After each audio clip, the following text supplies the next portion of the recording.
The Sun consumes 600 million tons of hydrogen every second. The Sun has enough hydrogen to continue shining for another 5 billion years.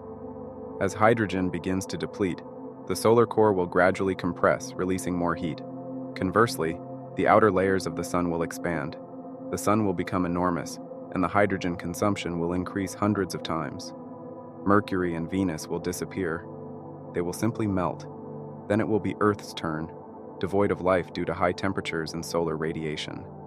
The Sun will transform from a yellow dwarf into a red giant. Its diameter will become equal to twice the distance from Earth to the Sun. The temperature inside the Sun will gradually rise to 1 million Kelvin. However, red giants do not live long, typically hundreds of millions of years.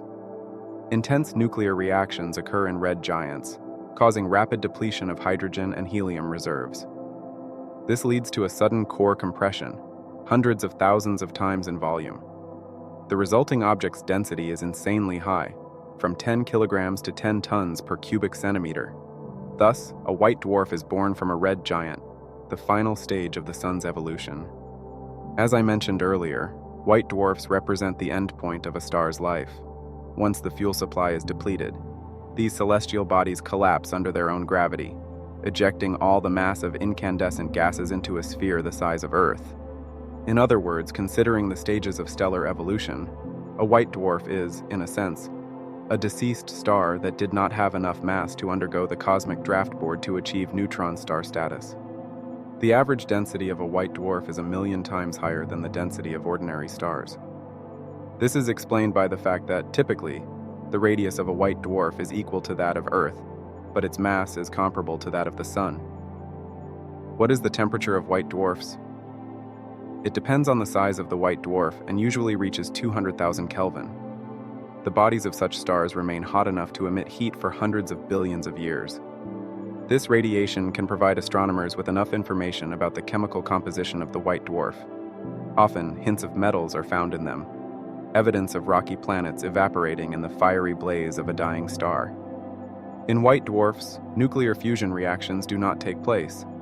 However, due to their high temperature and small size, they cool down relatively slowly, so the process of fading takes a very long time, and white dwarfs can emit light for billions and even trillions of years.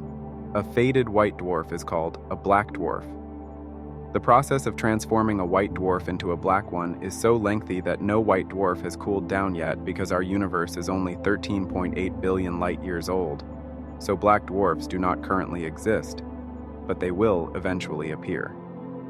Also, due to the absence of nuclear fusion reactions and their small size, they are difficult to detect in telescopes.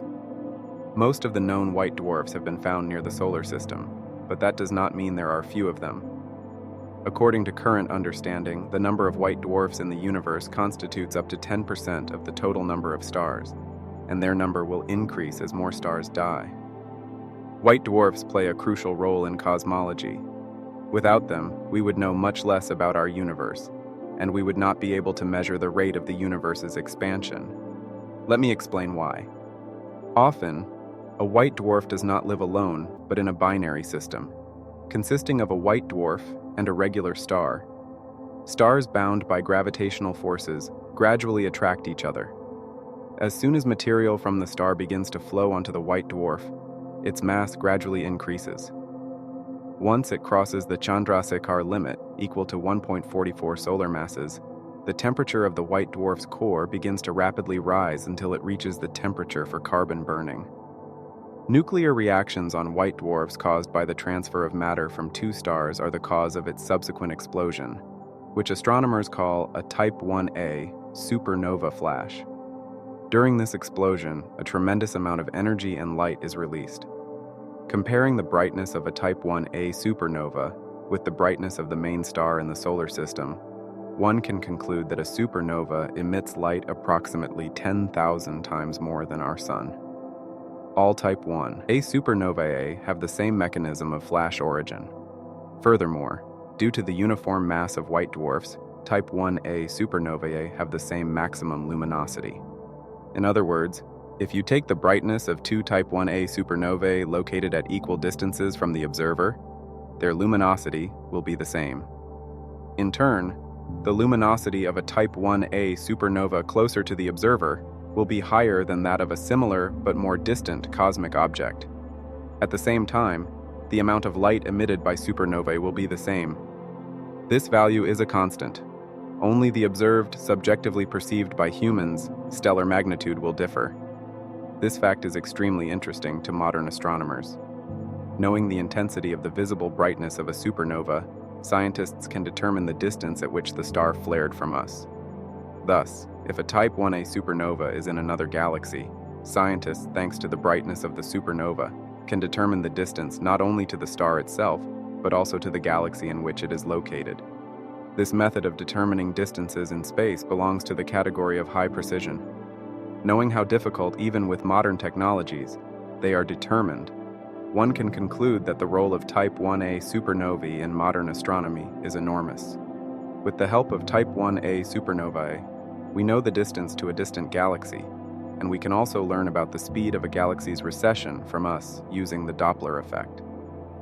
If we measure these quantities for several galaxies, we can find out how the speed of galaxies' recession from us depends on the distance to galaxies. It turns out that the farther the galaxy is from us, the faster it is moving away from us.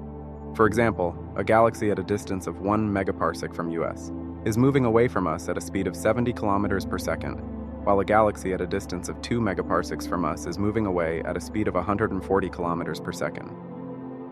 This is called Hubble's law, the fundamental law in cosmology. You can learn more about this in my video about the shape of the universe.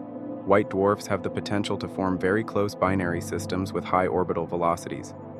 An example is the system Cancri, where the orbital period is only 5 minutes, meaning an orbital speed of over 1,000,000 kilometers per hour. Such systems can be sources of gravitational waves detectable by space-based laser interferometers, like the ELISA project. The first discovered white dwarfs were part of binary systems, and it was later found that the duality of white dwarfs can lead to important consequences, such as explosions and element synthesis. In close systems, material can begin to transfer from one star to another, leading to accretion. This process makes white dwarfs intense sources of radiation, as even a small amount of matter falling onto a white dwarf can release a huge amount of energy. White dwarfs with magnetic fields can be particularly interesting. Their magnetic fields can be 1 billion times stronger than the sun's.